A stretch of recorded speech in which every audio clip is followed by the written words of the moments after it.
Hi ಎಲ್ಲರಿಗೂ ನಮಸ್ಕಾರ, good morning. ಹೊಸ ವರ್ಷದ ಶುಭಾಶಯಗಳು ಆಲ್. ಹೆಣ್ಮಕ್ಳಿಗೆ ಅಪ್ಪ ಅಂದರೆ ಎಷ್ಟು ಇಷ್ಟ ಅಲ್ವಾ?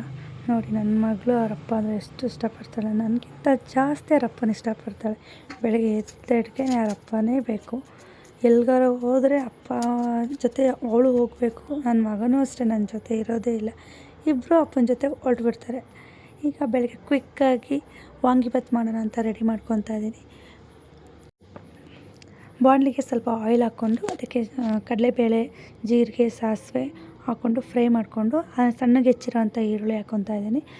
ಈರುಳ್ಳಿ ಸ್ವಲ್ಪ ಚೆನ್ನಾಗಿ ಫ್ರೈ ಆಗಬೇಕು. ಹಸಿ ವಾಸನೆ ಹೋಗೋವರೆಗೂ ಫ್ರೈ ಮಾಡಿಕೊಂಡು ಅದಕ್ಕೆ ಉದ್ದುದ್ದಕ್ಕೆ ಹೆಚ್ಚಿರೋವಂಥ ಬದನೆಕಾಯಿನ ಹಾಕ್ಕೊಂಡು ಅದಕ್ಕೆ ಸ್ವಲ್ಪ ಉಪ್ಪನ್ನು ಹಾಕ್ಕೋಬೇಕು. ಉಪ್ಪು ಹಾಕ್ಕೊಂಡು ಫ್ರೈ ಮಾಡ್ಕೋಬೇಕು. ಅಂದರೆ ಫುಲ್ ಮೆತ್ತಗಾಗೋ ಥರ ಮಾಡ್ಕೋಬಾರ್ದು. ಅರ್ಧ ಬೇಯಿಸ್ಕೋಬೇಕು. ಬೇಯಿಸ್ಕೊಂಡಾದ್ಮೇಲೆ ಸ್ವಲ್ಪ ಅರಿಶಿನದ ಪುಡಿ ಹಾಕ್ಕೊಂಡು ಫ್ರೈ ಮಾಡ್ಕೋಬೇಕು. ನಾನು MTR ಅವ್ರದ್ದು ವಾಂಗಿಬಾತ್ ಪೌಡರ್ ತೊಗೊಂಡಿದ್ದೀನಿ. ನಮಗೆ 10 ರೂಪೀಸ್ ಸಾಕು. ಚಿಕ್ಕ ಪ್ಯಾಕೆಟಲ್ಲಿ ನಾವಿರೋ 4 ಜನ, ಹಂಗಾಗಿ 10 ರೂಪಾಯಿ ಸಾಕಾಗುತ್ತೆ. ಆ ಪೌಡರ್ ಹಾಕ್ಕೊಂಡಿದ್ದೀನಿ. ಹಂಗೆ ಮೊದಲೇ ಹುಣಸೆಹಣ್ಣ ನೆನೆಕ್ಕೆ ಹಾಕಿದ್ದೆ, ಅದನ್ನು ಹುಳಿ ಬಿಡ್ಕೊಂಡು ಕೈ ಆಡಬೇಕು. ಲಾಸ್ಟಾಗಿ ಇನ್ನೂ ಸ್ವಲ್ಪ ಉಪ್ಪು ಬೇಕಾಗಿತ್ತು, ಉಪ್ಪು ಹಾಕ್ಕೊಂಡು ಎತ್ತಿಟ್ಕೊತೀನಿ. ಲಾಸ್ಟಿಗೆ ಸ್ವಲ್ಪ ತುರಿದಿರುವಂಥ ಕಾಯಿನ ಹಾಕ್ಕೊಂಡ್ರೆ ವಾಂಗಿಬಾತ್ ರೆಡಿ ಆಗುತ್ತೆ. ಹಾಗೆ ನಾವು ಸ್ನಾನ ಎಲ್ಲ ಮುಗಿಸ್ಕೊಂಡು ದೇವಸ್ಥಾನಕ್ಕೆ ಹೋಗೋಣ ಅಂತ ರೆಡಿ ಆಗ್ತಾಯಿದ್ದೀವಿ. ನಮ್ಮ ಮನೆಯವರು ಸ್ನಾನ ಮಾಡಿಕೊಂಡು ಮನೆಯಲ್ಲಿ ಫಸ್ಟು ಪೂಜೆ ಮಾಡಬೇಕಲ್ವ, ಅದಕ್ಕೆ 3 ಜನ ಸೇರ್ಕೊಂಡು ಪೂಜೆ ಮಾಡ್ತಾಯಿದ್ದಾರೆ.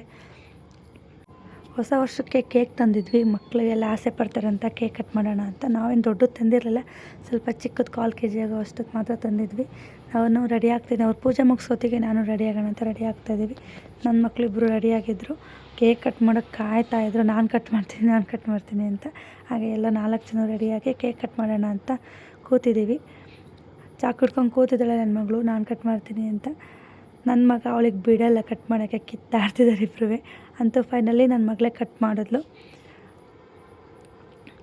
ಅವನು ತಿನ್ನಲೂ ಇಲ್ಲ, ಹಂಗೆ ನನಗೆ ಬೇಡ ಅಂತ ಹಠ ಮಾಡ್ತಾನೆ, ನಾನೇ ಕಟ್ ಮಾಡಬೇಕು ಅಂತ. ಲಾಸ್ಟಿಗೆ ಅವನು ಕಟ್ ಮಾಡ್ತೀನಿ ಅಂತ ಕಟ್ ಮಾಡ್ತಿದ್ದ. ಹಾಗೆ ಹೊಸ ವರ್ಷ ಕೇಕ್ ಕಟ್ ಮಾಡೋ ಮುಖಾಂತರ ನಾವು ಮುಗಿಸಿದ್ವಿ. ತುಂಬ ಚೆನ್ನಾಯಿತು. ಕೇಕೆಲ್ಲ ಕಟ್ ಮಾಡಿಕೊಂಡು ತಿಂಡಿ ಆಮೇಲೆ ತಿನ್ನೋಣ ಅಂದ್ಬಿಟ್ಟು ದೇವಸ್ಥಾನಕ್ಕೆ ಹೋಗ್ಬಿಟ್ಬಿಡೋಣ ಫಸ್ಟು ಅಂತ ದೇವಸ್ಥಾನಕ್ಕೆ ಹೋಗ್ತಾಯಿದ್ದೀವಿ. ನಾವಿಲ್ಲೇ ಬ್ಯಾಟರಾಯ ಸ್ವಾಮಿ ದೇವಸ್ಥಾನಕ್ಕೆ ಹೋಗೋಣ ಅಂತ ನಮ್ಮೂರಲ್ಲೇ ಇರೋ ಬ್ಯಾಟರಾಯ ಸ್ವಾಮಿ ದೇವಸ್ಥಾನಕ್ಕೆ ಹೋಗ್ತಾಯಿದ್ವಿ. ಬಟ್ ನಾವು ಹೋಗೋದಕ್ಕೆ ತುಂಬ ಲೇಟ್ ಆಗಿತ್ತು. ದೇವಸ್ಥಾನ ಪೂಜೆ ಎಲ್ಲ ಮಾಡಿಕೊಂಡು ಕ್ಲೋಸ್ ಮಾಡ್ಕೊಂಡು ಹೋಗಿದ್ರು. ಬಟ್ ಆಚೆಯಿಂದಲೇ ದರ್ಶನ ಮಾಡೋಣ ಅಂತ ಹೋದ್ವಿ. ಫಸ್ಟೇ ಗಣೇಶ ಸಿಗುತ್ತೆ, ಗಣೇಶಕ್ಕೊಂದು ನಮಸ್ಕಾರ ಮಾಡಿಕೊಂಡು ಒಳಗೆ ಹೋದ್ವಿ. ಹೊಳೆಯಲ್ಲಿ ಅದೇ ಕ್ಲೋಸ್ ಆಗಿತ್ತು. ಬಟ್ ಅದು ಸಂದಿಲ್ಲಿ ಕಾಣಿಸುತ್ತಲ್ಲ, ಅಲ್ಲೇ ಕೈ ಮುಕ್ಕೊಂಡು ನಮಸ್ಕಾರ ಮಾಡಿಕೊಂಡು ಎಲ್ಲ. ಮತ್ತು ಅದ್ರ ಪಕ್ಕದಲ್ಲೇ ಲಕ್ಷ್ಮೀ ದೇವರಿದೆ. ಲಕ್ಷ್ಮೀ ದೇವಸ್ಥಾನಕ್ಕೆ ಹೋಗಿ ಅಲ್ಲೂ ಸ್ವಲ್ಪ ಪೂಜೆ ಮಾಡಿಕೊಂಡು ಬಂದ್ವಿ.